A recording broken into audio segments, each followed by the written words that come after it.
Arsenal United 3-2. It was a really, really high intense game. And yeah, just going to review the key points of the game. Let's get into it. So yeah, really, really high intense game. It was end to end. I'd say, of course, Arsenal dominated probably most of the game, but United did really, really well to stick in there, continuing from their match in the previous one where they beat City.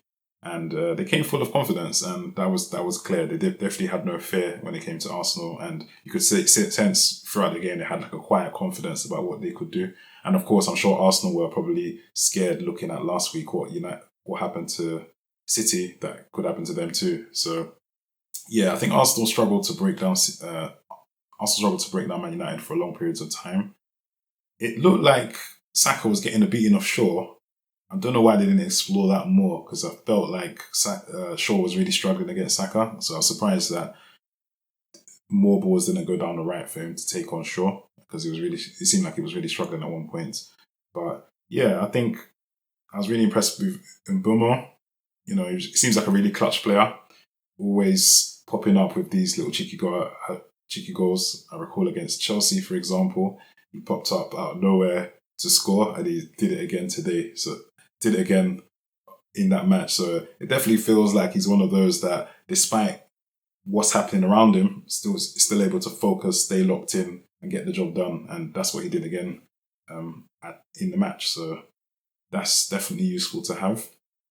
I'd say the Dorgu one, bit contentious in terms of the ball touching did it touch the hand, did it touch the body? Well, I would say it wasn't a clear and obvious error.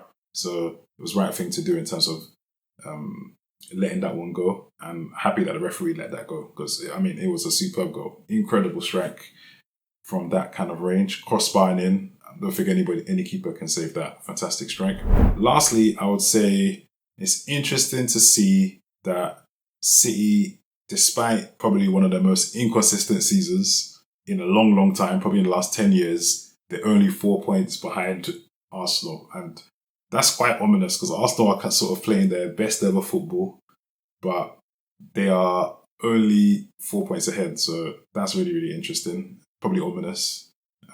If City's able to put together a run, we'll see. I think it will definitely come down to when the Champions League games are on and so on, who can bounce back from midweek, whether that be a win or a loss, but just that energy and effort it takes in those games, who can put it together for the next match when they've got a Bournemouth or a Fulham or, someone that's going to be locked in. So let's wait and see. Still a lot to play for. We'll see.